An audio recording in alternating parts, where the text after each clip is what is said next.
Okay.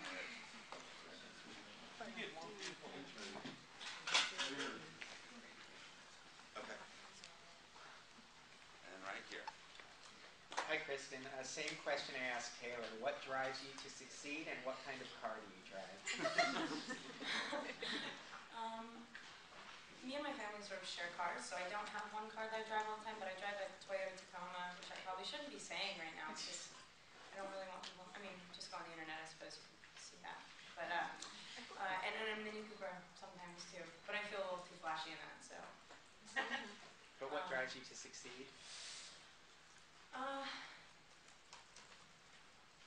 I mean, I guess success is always something completely different to people. I feel like I feel like I succeeded if I'm doing something that makes me happy and I'm not lying to anybody, and I'm not doing that now, so I feel really good about myself. And I don't know. That's a really vague. That's a tough one.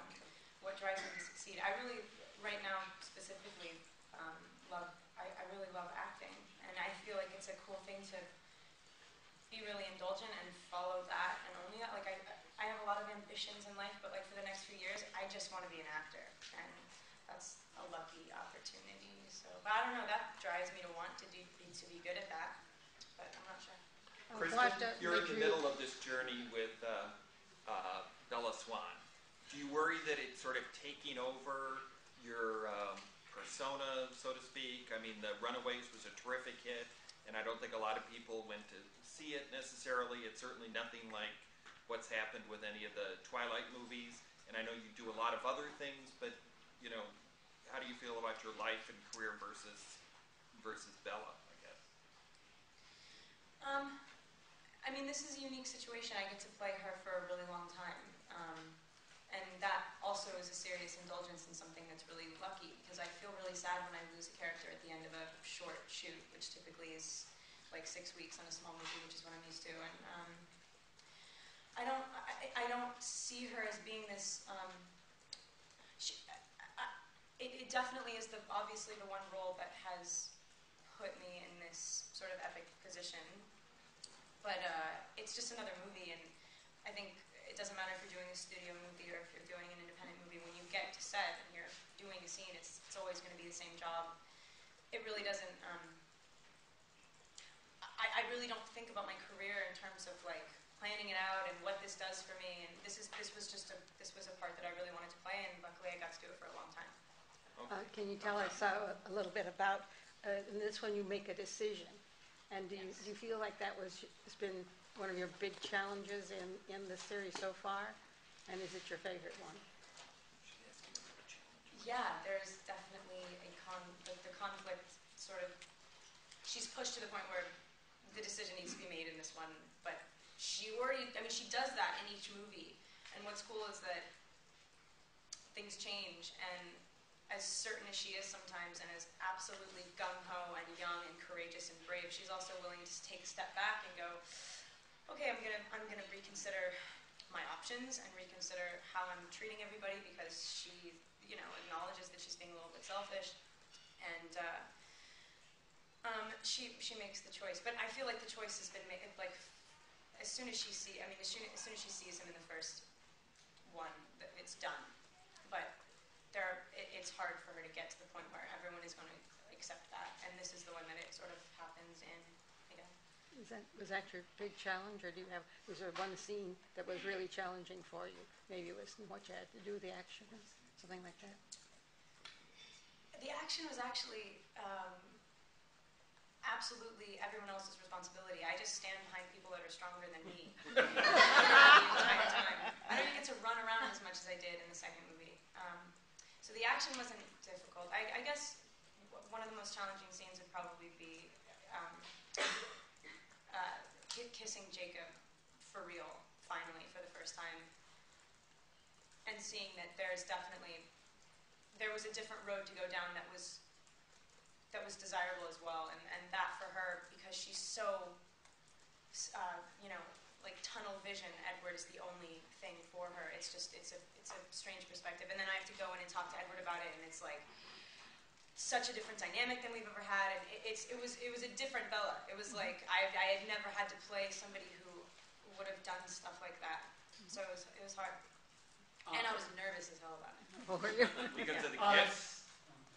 Just because of that moment and how different that kiss is to all of the rest of them in the movie and how different they have to be. Like, it is the most unique moment. It's like, it's also, it's a mistake. And it's like, I always say that Bella makes a lot of mistakes and she's willing to own them. And she's, I think it's cool to see her a little bit, like, ashamed and then at the same time, like, scared. I just think it's cool. Over there. So some people have suggested that one of the big reasons why the series is so popular is that it mixes forbidden love, making love to forbidden desire, making love to a vampire with more traditional message like pro-marriage, family, and true love. Is that one of the big reasons? And if so, are there others, or why or why not? Are there reasons for... The popularity of the series is Oh. because it mixes. Right. Yeah, I think if you took like all of the mythical aspects away from the story, that it would still stand as a really strong, interesting thing to be a part of. Like I think the whole vampire and the whole werewolf thing are really good, like sort of plot devices, because all of the aspects of a vampire and all of the aspects of a werewolf are fully encompassed by the humans that are playing, the humans that are like by Jacob and Edward. So it's like, if all of that was gone, they'd still be the same people. And I don't think it's like a big phenomenon because the vampire mythical aspect, it definitely takes a good story and it raises the stakes and it makes it a little bit more interesting, but I think it's just about how whole the characters are and how easy it is to have like a faith in them and be sort of addicted to them, and they let you down a lot and then like pick themselves back up, and it's just like, I don't think it has anything to do with the vampire thing. I think it just makes that a little bit cooler. I wanted to ask you about working with David Slade, because it was kind of interesting. I noticed he used a lot of close-ups, and I was wondering if you were aware that a lot of these shots were going to be in close-up. And fortunately, you have beautiful, flawless skin, but I mean, was there any extra thing you had to do in terms of your acting to work with his style of filmmaking? No, I mean, we've worked with the same DP now for New Moon and Eclipse, and I always ask Javier, like, hey, how close are you? Because David actually, it's sort of something that he intentionally does, is not tell you stuff like that, which I completely understand, because most actors are crazy and neurotic and don't want to know that the camera's up their nose, but it's good to know.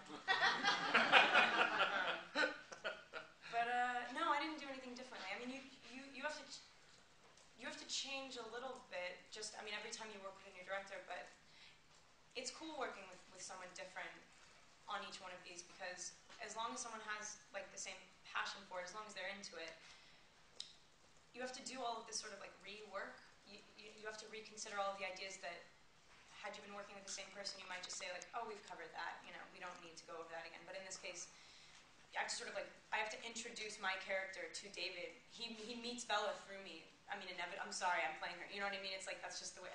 We've done something already, and it's cool to let a new person into the fold. It's fun. Right here. Hi. Now that you've done 3 of these, are there things in the books that you wish had made it into the movies? Yeah, totally. Gosh, there's a million things. I mean, like, every single time we watch one of the movies, especially if some of the cast watches it together, it's like, it's always an incredibly frustrating experience. I mean, that's why I'm glad Breaking Dawn is going to be 2 movies, which I can finally say.